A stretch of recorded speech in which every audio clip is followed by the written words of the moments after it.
दोस्तों, आज की जो पॉडकास्ट मैं आपको सुनाने वाला हूँ उसे मैंने बहुत करीब से फील किया है, क्योंकि आज की जो कहानी मैं आपको सुनाने वाला हूँ वो हमारे यहाँ से, जहाँ मैं रहता हूँ वहाँ से तकरीबन 25 से 26 किलोमीटर दूर की ही है। जी हाँ, मैं यहाँ बात कर रहा हूँ हरियाणा राज्य के हिसार जिले के पास बने बरवाला शहर की।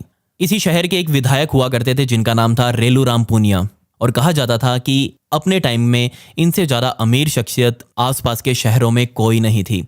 बहुत गरीबी से उठकर इन्होंने अपना जीवन बनाया था। ये पहले ट्रक क्लीनर का काम किया करते थे और आप सोच ही सकते हैं कि एक ट्रक क्लीनर कितना कमा सकता है। लेकिन बाद में इन्होंने काले तेल का बिजनेस स्टार्ट किया और कमाल की बात ये थी कि वो बिजनेस बहुत ज़्यादा बूम पर गया और ये सफलता की ऊंचाइयों पर थे।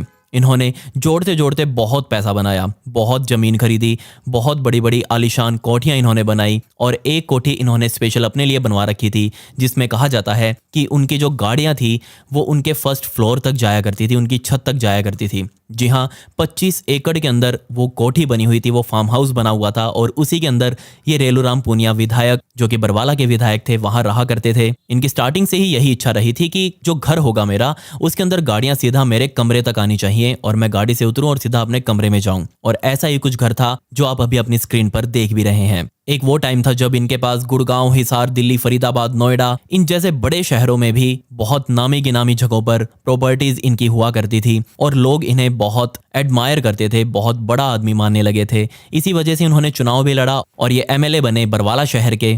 अब इनके अगर मैं घर की बात करूं तो इनके घर में कुल टोटल 8 लोग मौजूद थे। एक रेलूराम पूनिया खुद, इनकी पत्नी, इनका बड़ा बेटा सुनील, सुनील की पत्नी और उनके 3 बच्चे, और इसके अलावा रेलूराम पूनिया की बेटी सोनिया।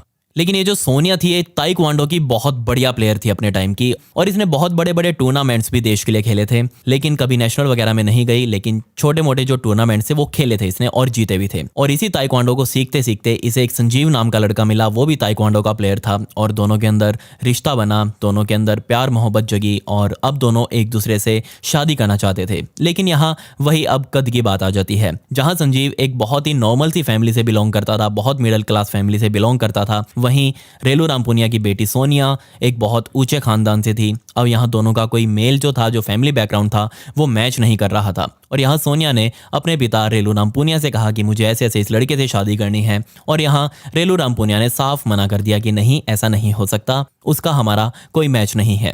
लेकिन यहाँ सोनिया अपनी जिद पर अड़ी रही और बेटी की खुशी को देखते हुए, बेटी की जिद को देखते हुए बाप को यहाँ झुकना पड़ा और दोनों की शादी करवा दी गई।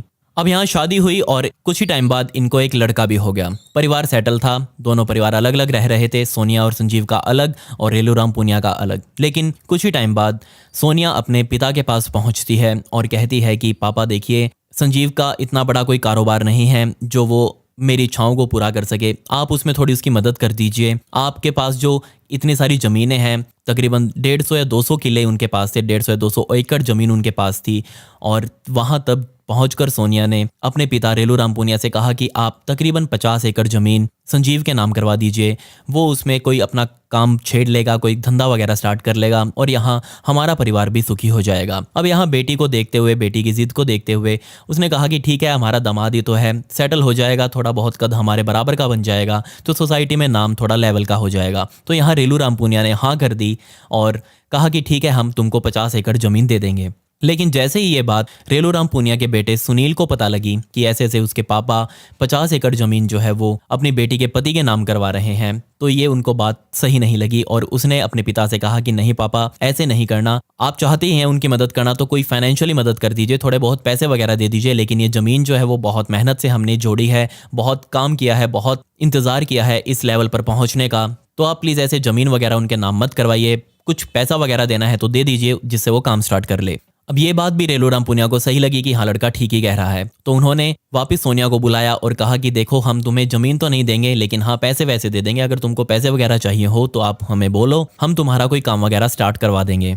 और जैसे ही ये बात सोनिया को पता लगती है कि ऐसे ऐसे उसके पिता ने भी अब मना कर दिया है और उसके भाई ने ही अपने पिता को ये कहा है कि आप उसको ज़मीन मत दीजिए, तो उसकी अपने परिवार के प्रति नफरत बढ़ जाती है और वो सोचने लगती है कि मेरे साथ मेरे परिवार ने ठीक नहीं किया और अब मैं इसका बदला उनसे लूंगी। अपने मन में वो खुंदक बना लेती है और अब वो यहाँ इनसे बदला लेने का सोचती है। धीरे धीरे कुछ समय बीत गया और दिन आया 24 अगस्त 2001 का, जब सुनील के जो 3 बच्चे थे उसमें से एक का बर्थडे था और 24 अगस्त का वो बर्थडे था। तो सभी ने सोचा कि पूरा परिवार इकट्ठा होगा, पार्टी वगैरह करेंगे, गेस्ट वगैरह बुलाएंगे, सभी रिश्तेदार वगैरह आएंगे और एक अच्छी सी पार्टी वगैरह करेंगे। लेकिन यहाँ सोनिया ने अपने पिता से कहा कि पापा पार्टी वगैरह करनी है तो कर लीजिए, लेकिन 24 अगस्त की बजाय 23 अगस्त को कर लीजिए, क्योंकि मुझे 24 अगस्त को थोड़ा काम है, मुझे बाहर जाना है। अब यहाँ बेटी ने कहा है तो पापा ने मान लिया, रेलूराम पूनिया मान गए और कहा कि ठीक है, हम पार्टी जो है वो 24 अगस्त की बजाय 23 अगस्त की रात को ही कर लेंगे।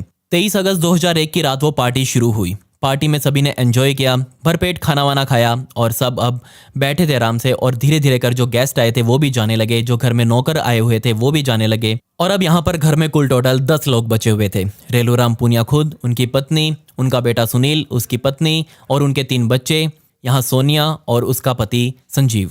टोटल यहाँ 10 लोग आराम से बैठे हुए थे। 23 अगस्त की रात तकरीबन 11:30 का टाइम हो चुका था और अब यहाँ पर सभी सोने का प्लान बना रहे थे। लेकिन यहाँ सोनिया ने कहा कि आप सभी बैठिए, मैं सभी के लिए चाय वगैरह बना कर लाती हूँ। तो सभी ने कहा कि ठीक है, एक चाय वगैरह पी के सभी सो जाएंगे। तो यहाँ सोनिया रसोई में जाती है और चाय वगैरह बनाने लगती है। लेकिन यहाँ चाय बनाते बनाते उसने अपने प्लान को अंजाम दिया। यहाँ चाय में उसने बेहोशी की दवा मिला दी और सभी यहाँ पर अब बेहोश होने वाले थे। यहाँ उसने अपने पति के साथ मिलकर प्लान बनाया था कि अब हम सबको बेहोश करेंगे और अपने ही पूरे परिवार को खत्म कर डालेंगे। चाय सभी को सर्व की गई, सभी ने चाय पी और यहाँ अब धीरे धीरे कर सभी के सभी अपने अपने रूम में जाते ही बेहोशी की हालत में जाने लगे।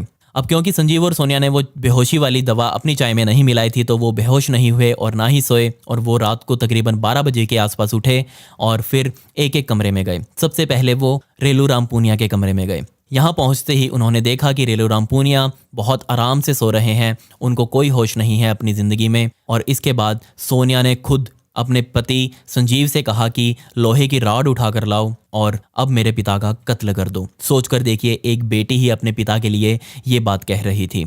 यहाँ एक बार तो संजीव ने खुद बाद में बयान में बताया कि जब उसने अपने पिता को मारने के लिए मुझे बोला तो एक बार तो मैं भी उससे डर गया था। ऑब्वियसली यहाँ डरना बनता भी था। कोई बेटी अपने ही पिता या फिर परिवार के लिए इतनी क्रूर कैसे हो सकती थी।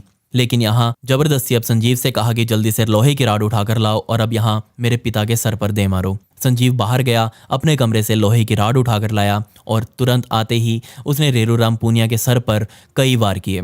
रेलूराम पूनिया का सर फट चुका था और अब यहाँ पर उनका जो खून था वो पूरे कमरे में फैल चुका था, धीरे धीरे रिस रिस कर अब बहने लगा था। इसके बाद उन्होंने प्लान बनाया कि वो धीरे धीरे कर छोटे छोटे बच्चों को और पहले उसकी पत्नी को मारेंगे, यानी कि सुनील की पत्नी को वो खत्म करने वाले थे। उनका प्लान ये भी हो सकता था कि वो सुनील को पहले मारे, लेकिन सुनील अब क्योंकि हट्टा कट्टा था और हो सकता था कि वो चोट लगने से जाग जाए और उनका प्लान यहाँ फेल हो सकता था। इसलिए उन्होंने सोचा कि सबसे एंड में हम सुनील को ही मारेंगे।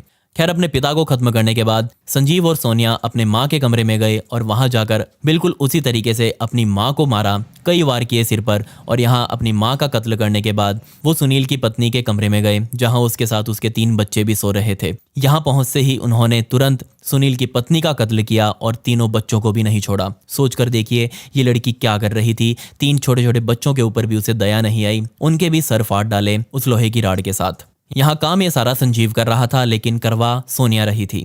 अंत में वो सुनील के कमरे में पहुंचे और यहाँ बिल्कुल पूरा संजीव ने अपना जोर लगाया और वही लोहे की रॉड अब सुनील के सर में दे मारी।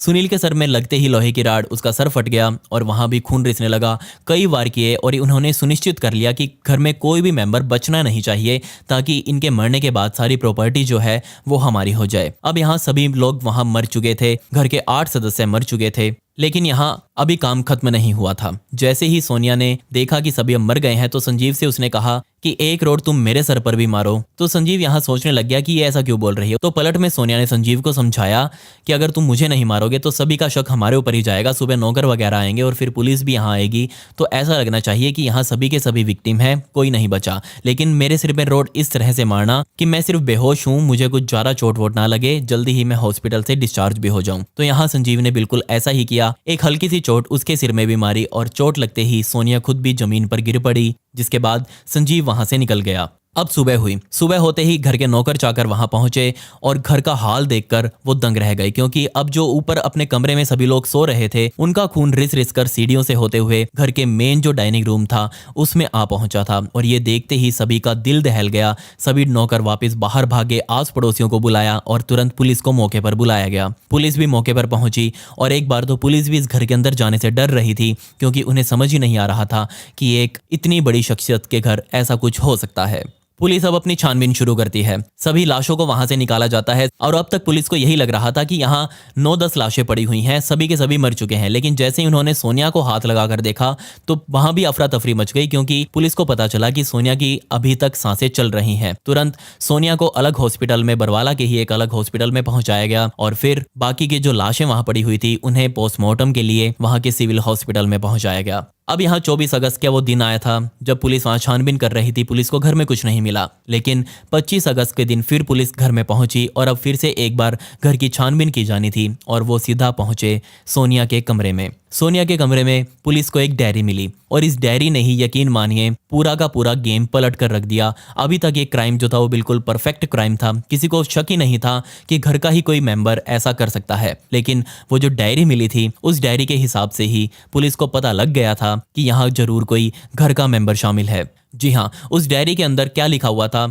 वो मैं आपको नहीं बताऊंगा, लेकिन उस डायरी के अंदर एक नोट मिला था, वो मैं आपको जरूर बताऊंगा। वो डायरी वैसे पर्सनल थी सोनिया की, लेकिन उसके अंदर एक नोट अलग से पेज को फाड़ कर लिखा हुआ था और उस नोट में सोनिया ने संजीव को खत लिखा था और उसमें साफ तौर पर लिखा हुआ था कि संजीव, तुम यहाँ मेरे पास आओ, या तो तुम मेरी मदद करो मेरे परिवार को खत्म करने में, या फिर ये काम मैं ही अकेली करूं। यकीन मानिए, जब पुलिस वालों ने ये चीज पढ़ी तो उनके रोंगटे खड़े हो गए कि एक बेटी ही अपने पिता या फिर अपने परिवार के लिए ऐसा कैसे सोच सकती है। तब पुलिस हॉस्पिटल पहुंची जहां सोनिया एडमिट थी और वहां उससे बात की गई कि ये नोट किसका है। तो यहां सोनिया बोलने लगी कि ये डायरी मेरी नहीं है, ये राइटिंग भी मेरी नहीं है। जिसके बाद सोनिया के राइटिंग सैंपल्स लिए गए और फिर हैंडराइटिंग एक्सपर्ट से ये नोट और ये डायरी और जो लिख कर दिया था सोनिया ने वो मैच करवाया गया और ये सारी हैंडराइटिंग मैच हो गई। अब यहाँ ये सिद्ध हो चुका था कि ये डायरी भी सोनिया की है और ये नोट भी सोनिया द्वारा ही लिखा गया है। और फिर सोनिया के ठीक होते ही उसे पुलिस स्टेशन लाया गया और वहां उसे कड़ी पूछताछ की गई और पूछा गया कि यहाँ ये सब क्या हुआ है।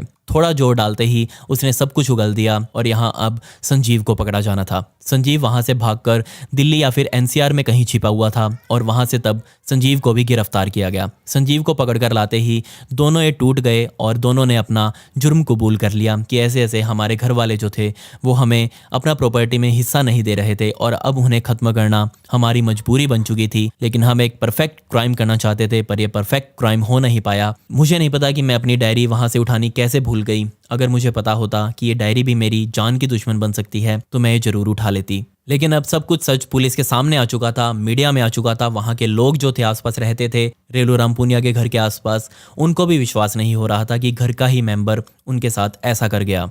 अब शुरू हुई यहाँ कोर्ट की प्रक्रिया। अब यहाँ कोर्ट के चक्कर शुरू हुए। सबसे पहले पुलिस सोनिया और संजीव को हिसार सेशन कोर्ट में लेकर पहुंची। हिसार सेशन कोर्ट में ये केस 2-2.5-3 साल चला। इसके बाद वहां की कोर्ट ने फैसला सुना दिया कि इन दोनों को फांसी दी जाएगी।